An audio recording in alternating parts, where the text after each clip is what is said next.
Welcome everyone, I'm Jordan Sharp. The NFL future odds have been updated now that the NFL draft is complete and we're heading into OTAs this summer. And a lot of teams shifting here in the NFL future odds is really affecting some markets here in the future odds. And we're taking a look at the NFC West right now, and a team that I think could be very much under the radar as a value play this offseason in the NFL future odds, and that's the Arizona Cardinals, a team that's coming in extremely undervalued from LVH Sportsbook in Las Vegas, starting with their Super Bowl price of plus 5,000 right now. At plus 5,000, they're behind teams like the Titans, teams like the Texans, teams that were some teams that were the Redskins, teams that were all worse, much worse than the Arizona Cardinals were last year at a double-digit win football team. And except the Cardinals come in at 50-1 to win the Super Bowl. However, they do seem to have gotten better since last year. Now, they have lost a couple of key players. Carlos Dansby's gone.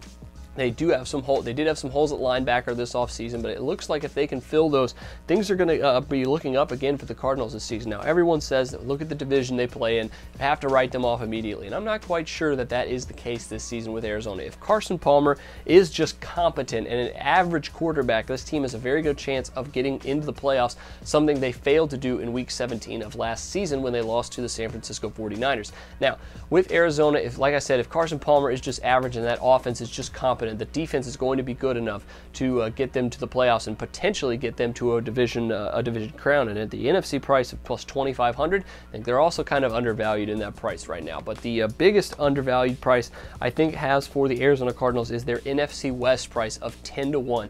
Let's just assume that the Seattle Seahawks win about 2 or 3 less games than they did last season. Still going to be about a 10-win football team at least, possibly with a little bit more upside. But the Seattle Seahawks, with what they've lost, like 3 or 4 starters on defense and Golden Tate on offense, not really looking like a 13-win football team this season. San Francisco 49ers are still going to be very good, still a double-digit win football team as well. However, they look to have some problems as well on certain areas. But the Cardinals were the #1 rushing defense last year, and if they can keep that going and improve their secondary with their first-round draft pick, going along with the Honey Badger there and Patrick Peterson, that secondary, you're looking at a very, very good defensive unit and much better secondary than where they were last season. So I think all things put together, the Arizona Cardinals, not a bad value at 10-1 to win the NFC West this season. So that'll do it for me this time. Make sure you check out my other plays on all the other 31 teams' future odds this offseason. But until next time, I'm Jordan Sharp, and this has been another edition of the Sharp Pick.